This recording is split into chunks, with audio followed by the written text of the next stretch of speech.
Hello students, today we will read SST Part 1 History Chapter 8 Chhattisgarh A Brief History means आज हम छत्तीसगढ़ के बारे में अध्ययन करेंगे. So listen carefully and look at this video. Let's do start the chapter. In the center of India, situated adjacent to Madhya Pradesh, located at the southeastern part, this part of land is known as Chhattisgarh. So बच्चों, भारत के हृदय में स्थित मध्य प्रदेश से लगा हुआ दक्षिण पूर्व का भूभाग छत्तीसगढ़ कहलाता है. In ancient time south Kosal, Mahakantar, Dandakaranya, Mahakoshal, Mekal etcetera means प्राचीन काल के जो दक्षिण कौशल है ना, प्राचीन काल के दक्षिण कौशल, महाकांतर, दंडकारण्य, महाकौशल, मेकल आदि नाम के जो क्षेत्र हैं इसमें शामिल हुए हैं. और गढ़ों के आधार पर कलचुरी काल के जो राजाओं के समय इसका नाम छत्तीसगढ़ पड़ा. Areas was included in the during the Kalachuri period. कौन से समय में पड़ा था? कलचुरी काल से. In Ratanpur state there were 18 forts and also in Ratanpur state there were 18 forts means जो है रतनपुर राज्य में 18 गढ़ तथा रायपुर राज्य में 18 गढ़ थे. Mahanadi river and Shivnath river were is border means इसकी जो सीमा है कौन सी नदी बनाती है? महानदी और Shivnath. Okay, is this clear कि जो है छत्तीसगढ़ को पहले किस नाम से पुकारा जाता था एंड उसमें कितने कितने गढ़ थे. सो अब हम देखेंगे next paragraph. Proof of civilization of early men can be seen at Singhanpur at Raigarh means आदि मानव सभ्यता के प्रारंभिक प्रमाण हमें कहाँ से मिले हैं? रायगढ़ के सिंघनपुर पास जो है, रायगढ़ के पास सिंघनपुर कबरा पहाड़ एवं दुर्ग क्षेत्र का चितवा डोंगरी में मिले शैल चित्र बालोद धमतरी मार्ग पर सोरर, मुजगहन, करकाभाट के अतिरिक्त बसना सरायपाली के पास बलरिया गांव में मिले 100 स्थल पाषाण स्तंभ के रूप में मिलते हैं. Rajim is known as the holy pilgrim means जो राजिम को छत्तीसगढ़ का क्या कहते हैं? प्रयाग तीर्थ कहा जाता है. इन पांडुका विलेज नियर जो पांडुका गांव है उसके क्या है पास में कौन सा ये है? नदी सिरकट्टी में नदी बंदरगाह के अवशेष मिले हैं. नदी जल मार्ग द्वारा महानदी से संबलपुर मीन्स हीराकुंड तक नाव द्वारा व्यापार होता है. सो इज दिस क्लियर कि जो आदि मानव की सभ्यता के प्रमाण कहाँ कहाँ मिले हैं? सिंघनपुर के पास में कौन से? कबरा पहाड़ी के और चितवा डोंगरी में मिले हैं. राजिम हमारा कौन सा है? प्रयाग तीर्थ कहा जाता है. छत्तीसगढ़ का प्रयाग तीर्थ किसे कहते हैं? राजिम को कहते हैं. So in this let's see next.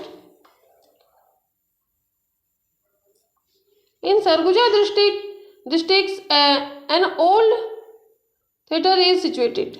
जो सरगुजा जिले में दुनिया की एक प्राचीनतम नाट्यशाला है. It is said that great poet Kalidas road the poem Meghdoot here. जो महाकवि कालिदास ने यहाँ पर क्या लिखा था? मेघदूत की रचना की थी. मेघदूत जो काव्य है उसकी रचना की थी कालिदास ने. According to the people's belief in the Dandakaranya means Bastar god Ram and had come here. जो जनश्रुति के अनुसार क्या कहा जाता है कि दंडकारण्य मीन्स जिसे क्या बस्तर कहते हैं, उसमें भगवान राम का आगमन हुआ था. छत्तीसगढ़ के रामगिरी, सीता बेगरा, भीमखोज आदि स्थान रामायण एवं महाभारत काल से संबंधित है. ये प्लेसेस जो हैं किससे रिलेटेड हैं? रामायण और महाभारत से. सो let's see next. Chhattisgarh has its importance in every period of Indian history. इतिहास के हर काल में छत्तीसगढ़ का महत्व माना जाता है, इंपॉर्टेंस है. आदि मानव काल, वैदिक काल, रामायण महाभारत काल, महाजनपद काल, मौर्य, शुंग, सातवाहन, वाकाटक, गुप्त काल, सरबपुरी, सोमवंश, पांडुवंश, नल, नागवंश, कलचुरी काल, मराठा काल तथा अंग्रेजों के शासन काल में हुई घटनाओं से यह प्रभावित रहा है। सो इज दिस क्लियर कि हमारा जो छत्तीसगढ़ जो है इसमें कौन कौन सी ऐसी बातें जानने लायक हैं। देखा आपने कि जो हम जिस छत्तीसगढ़ में हम रहते हैं उनके बारे में हमें क्या क्या जानने मिल रहा है। और आपने इनके जो कई जगहों पर जो कई प्लेसेस है वहाँ पर जाके आप लोग क्या किए होंगे, आप लोग यहाँ पर टूरिस्ट बनकर गए होंगे और देखा भी होगा। आप तो जो है सरगुजा तो गए ही होंगे, वहाँ जहाँ प्राचीनतम नाट्यशाला बताया जाता है। और बिलासपुर ये तो आप जानते ही हैं। In Bilaspur region remains of ancient sculpture and reliefs were found in Malhar village. Means Bilaspur क्षेत्र के मल्हार गांव में प्राप्त प्राचीन मूर्तियां और पुरावशेष जैसे ताला गांव की सुप्रसिद्ध रुद्रशिव प्रतिमा, सिरपुर में ईंट से बना हुआ लक्ष्मण मंदिर, ये तो आपने देखा ही होगा। राजिम में राजीव लोचन का मंदिर, रतनपुर, रायपुर, अंबिकापुर में महामाया देवी का मंदिर, दंतेवाड़ा में दंतेश्वरी मंदिर, भोरमदेव का शिव मंदिर, बारसूर बस्तर का गणेश मंदिर प्रसिद्ध है। मल्हार, सिरपुर, आरंग, राजिम, रतनपुर में जैन धर्म, बौद्ध धर्म से संबंधित प्राचीन अवशेष मिले हैं। पाली, जांजगीर, खरौद, नगरी, सिहावा, बस्तर, डोंगरगढ़, खैरागढ़, सारंगढ़, सिरी, पचराही, देवबलौदा, गंडई, चंपारण, रायपुर, दुर्ग, धमतरी आदि ऐतिहासिक स्थान भी महत्वपूर्ण है। सो स्टूडेंट्स, आपने इन जगहों पर जो है जाकर विजिट तो किया ही होगा। यहाँ पर जो जितने भी देवी देवताओं के जो मंदिर हैं, आपने इनमें से कुछ के दर्शन तो किए ही होंगे।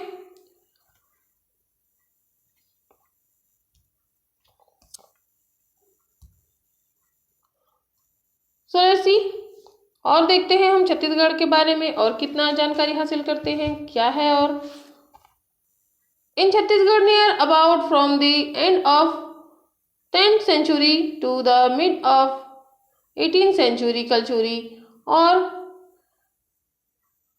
Havavanshi king ruled, but later on in 1741 Marathas क्या।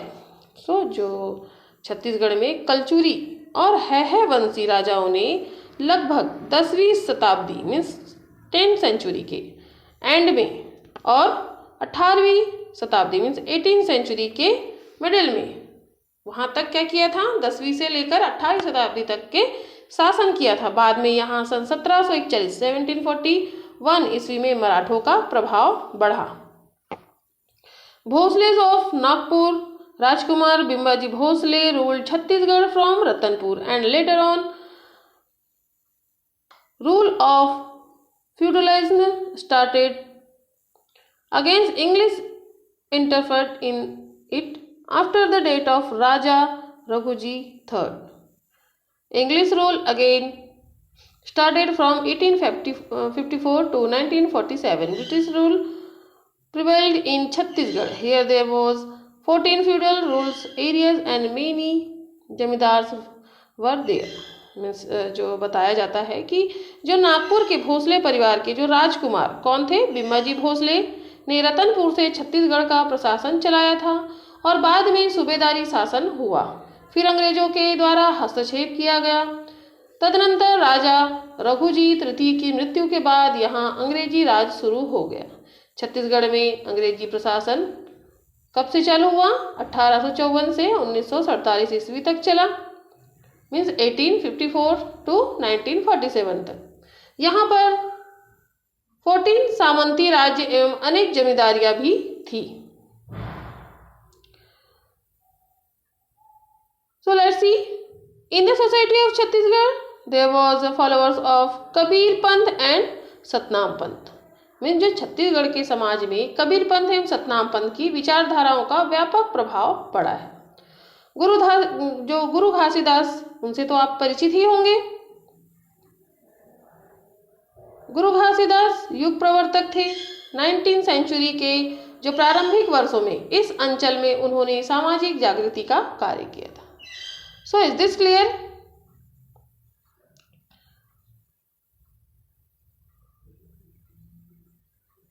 अंग्रेजों के अत्याचार एवं अन्याय का विरोध सोना खान के जमींदार वीर नारायण सिंह ने किया था।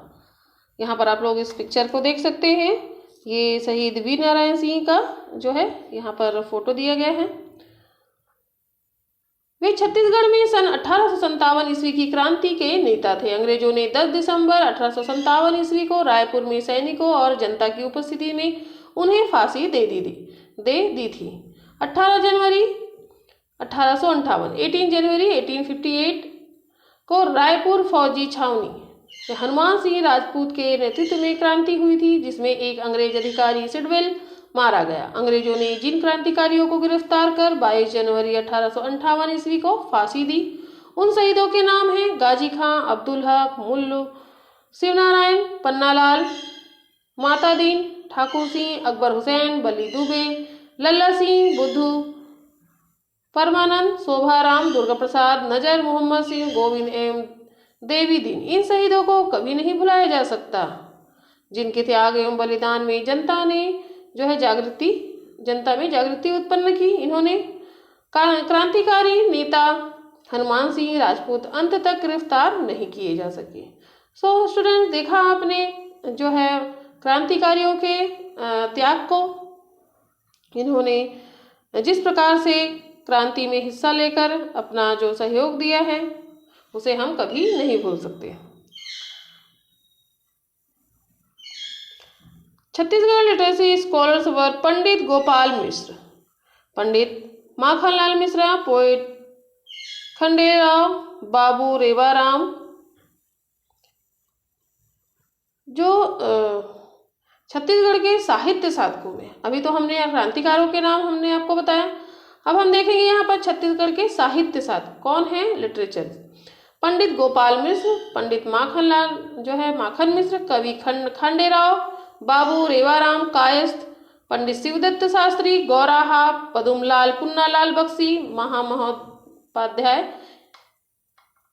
हीरालाल, राजा कमल नारायण सिंह, पंडित माधवराव सप्रे, पंडित सुंदरलाल शर्मा, पंडित लोचन प्रसाद पांडे, रामदयाल तिवारी, मौलाना अब्दुल रऊफ, पंडित मुकुटधर पांडे, बाबू प्यारेलाल गुप्त, पंडित बाल शास्त्री झा, पंडित केदारनाथ ठाकुर एंड मावली प्रसाद श्रीवास्तव, पंडित द्वारिका प्रसाद तिवारी, विप्र आदि प्रमुख हैं। इन्होंने यहाँ के साहित्यिक एवं सांस्कृतिक विकास के लिए महत्वपूर्ण योगदान दिया है। सो स्टूडेंट्स, इन नाम को आप लोग क्या करिए, रिवाइज कीजिए। इन्हें कभी नहीं भूलना है, क्योंकि ये हमारे क्या हैं, ये हमारी धरोहर है। हमने जो है इनके बारे में क्या करना है, हमें जानकारी हासिल करना है कि किसने किसने हमें जो है क्रांति में भाग लिया और जो है साहित्य में किनका मार्गदर्शन है।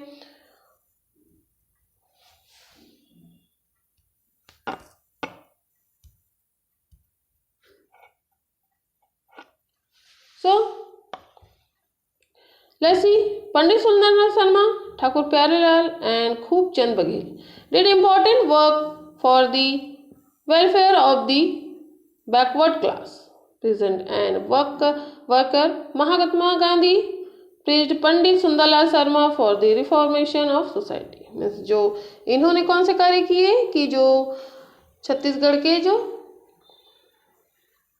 राजनीतिक एवं साहित्यिक चेतना जगाने में पंडित रविशंकर शुक्ल, वामन राव लाखे, पंडित नारायण राव मेघावाले और ठाकुर प्यारेलाल सिंह, बैरिस्टर छेदीलाल, पंडित रत्नाकर झा तथा खूबचंद बघेल, श्रीमती मिनी माता। यहाँ पर आप लोग इस फोटो को देख सकते हैं मिनी माता का। मिनी माता पंडित उमेश दत्त पाठक, पंडित विद्यार्थी ठाकुर, पंडित ध्रुवनाथ ठाकुर, घनश्याम सिंह गुप्त, पंडित ज्वाला प्रसाद मिश्र, बाबू छोटेलाल श्रीवास्तव, पंडित सुंदरलाल त्रिपाठी, डॉक्टर राधाबाई एवं श्रीमती दयाबाई का महत्वपूर्ण योगदान रहा। मीन्स जो पॉलिटिक्स में किनका मतलब योगदान था, इन सभी लोगों का योगदान था। एंड पंडित सुंदरलाल शर्मा, ठाकुर प्यारेलाल सिंह एवं खूबचंद बघेल ने समाज के पिछड़े वर्ग मीन्स जो बैकवर्ड क्लास के जो लोग हैं, है ना, और किसानों के लिए, मजदूरों के हित में महत्वपूर्ण कार्य किए थे। महात्मा गांधी ने पंडित सुंदरलाल शर्मा के समाज सुधारक के कार्यों की सराहना भी की थी। एंड देन नेक्स्ट क्या हुआ था कि on 15 August 1947 with the sunrise of the message of independence prosperity was enlightened to all of us. We should always move toward development. Our Chhattisgarh is also a part of in equal respect to all religions and equal fraternity in the society are the sentiment which are in the mind of the people of Chhattisgarh. Means जो भारत छोड़ो आंदोलन ये तो आप इनसे इस घटना से परिचित ही होंगे। भारत छोड़ो आंदोलन के पहले छत्तीसगढ़ के युवकों के एक दल ने सशस्त्र क्रांति का प्रयास किया था। यह घटना रायपुर षड्यंत्र केस या सूरबंधु केस के रूप में जानी जाती है। इसमें परसराम सोनी, पंडित देवीकांत झा, सुधीर मुखर्जी, सूरबंधु, रणवीर शास्त्री आदि युवकों ने भाग लिया था। भारत छोड़ो आंदोलन में ठाकुर रामकृष्ण सिंह, पंडित कमल नारायण शर्मा एवं पंडित रामानंद दुबे, रणवीर सिंह शास्त्री, पंडित रत्नाकर झा, पंडित राम गोपाल तिवारी, महंत लक्ष्मी नारायण दास, मोतीलाल त्रिपाठी आदि सक्रिय थे। नेताजी सुभाष चंद्र बोस का प्रभाव भी छत्तीसगढ़ पर पड़ा। सुभाष चंद्र बोस को तो आपने जो है आप इनसे परिचित होंगे। इनका नारा था तुम मुझे खून दो मैं तुम्हें आज़ादी दूंगा। बैरिस्टर छेदीलाल तथा बाजा मास्टर त्रिपुरी कांग्रेस में काफ़ी सक्रिय रहे थे। रायपुर और दुर्ग में कलेक्टर रहे श्री रामकृष्ण पाटिल ने सरकारी नौकरी छोड़कर राष्ट्रीय आंदोलन में भाग लिया। दुर्ग के पुलिस अधिकारी पंडित लखनलाल मिश्र ने वर्दी त्याग कर राष्ट्रीय आंदोलन में समर्पित भाव से कार्य किया। सो स्टूडेंट, देखा आपने कि जो आज़ादी के लिए इन्होंने कितने बड़े बड़े ऐसे कार्य किए और अपने महान बलिदान से देश को आज़ाद करने में अपना सहयोग दिया था। 15 अगस्त 1947 की सुबह का सूरज देश की आज़ादी का संदेश लेकर खुशहाली के माहौल में उगा। हम विकास की ओर आगे बढ़ते रहे। हमारा छत्तीसगढ़ भी इसमें सहभागी रहा। सर्वधर्म समभाव तथा सामाजिक समरसता की भावना यहाँ के जन जन के मन में समाई हुई है।